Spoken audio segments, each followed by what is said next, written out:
बाढ़ के डाक बंगला में प्रेस वार्ता में जदयू मुख्य प्रवक्ता ने जमकर भाजपा सरकार पर साधा निशाना। जदयू के मुख्य प्रवक्ता डॉक्टर सुनील ने बाढ़ के डाक बंगला में प्रेस वार्ता करते हुए बताया कि पटना में विपक्षी एकता हेतु बैठक पूरी तरह से सफल रहा और नीतीश जी का मान और सम्मान राष्ट्रीय स्तर पर तो बढ़ा ही, अंतर्राष्ट्रीय स्तर पर भी उनका मान बढ़ा है। उन्होंने केंद्र की भाजपा सरकार पर निशाना साधते हुए कहा कि जिस प्रकार से देश में महंगाई, बेरोजगारी का आलम है, उससे आम जनता त्रस्त है। यह पहली बार हुआ है कि आम आदमी के प्रयोग में आने वाले खाद्य वस्तुओं पर भी कर लगाया गया है। उन्होंने आगे क्या कुछ कहा, आइए सुनते हैं। अभी विपक्षी एकता का जो आगाज हुआ उसमें माननीय नीतीश कुमार जी और बिहार का मान राष्ट्रीय स्तर पर तो बढ़ा ही, अंतर्राष्ट्रीय स्तर पर भी गया। और जो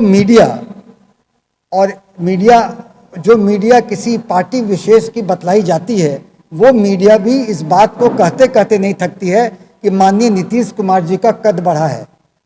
अमित शाह जी उसी वक्त कहीं पर जाकर के उनके होशो हवास खो के इस विपक्षी पार्टियों की मीटिंग पर तरह तरह के अनर्गल प्रलाप कर रहे थे। इसका मतलब एक बात तो पक्का है कि वो इस बात को मानते हैं कि नीतीश कुमार जी ने विपक्षी एकता कायम करने में सफलता हासिल की। देखिए, राजनीतिक और सार्वजनिक जीवन में हम जन आकांक्षाओं पर चलते हैं।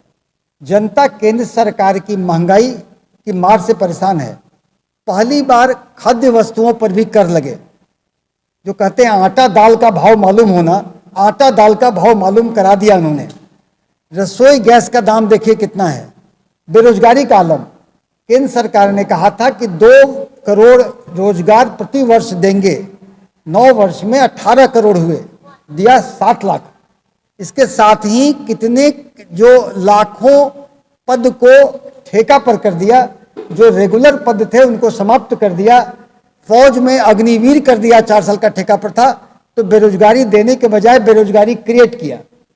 इसके साथ ही देखें कि केंद्रीय जांच एजेंसियों का जो वो दुरुपयोग कर रही हैं, इनकम टैक्स, सीबीआई, ईडी, इसका उपयोग आज के दिनों में अनेकों उदाहरण है कि राजनीतिक विरोधियों को प्रताड़ित करने के काम आ रहा है।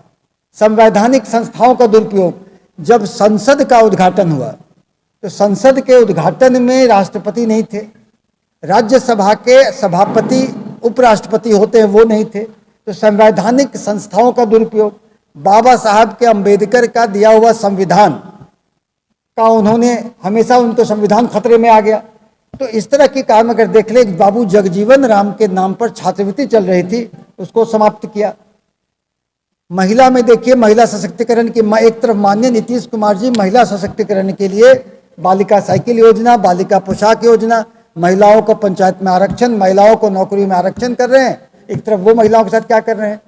हमारे घर की पहलवान जो थी, उन लोगों के साथ क्या क्या हुआ छुपा नहीं है। वो धरना पर बैठी हुई है।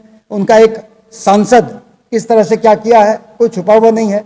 तो इन सब चीज़ों के खिलाफ जब ऐसा हुआ तो जनता भाजपा मुक्त भारत चाहिए, तो माननीय नीतीश कुमार जी ने विपक्षी एकता कर बिहार फॉर्मूला दिया, इसमें कि बिहार में हमने विपक्षी एकता कर भाजपा को सत्ता से हटाया।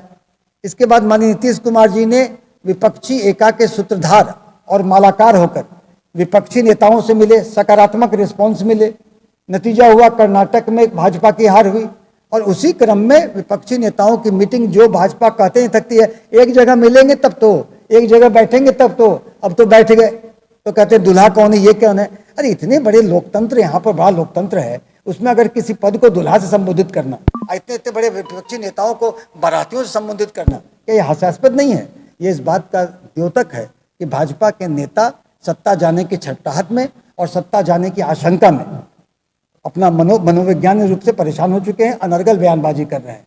तो इन सब जो मुद्दे हैं, इस पर विपक्षी एकता में जो अब देखिए मीडिया का इतने बड़े इवेंट हुआ, माननीय नीतीश कुमार जी का कद इतना बढ़ा, सब लोग मानते हैं, तो वो एक एपिसोड लेके, केजरीवाल जी का एपिसोड लेकर के वो चलाना शुरू किया क्योंकि वहाँ से ध्यान हट जाए।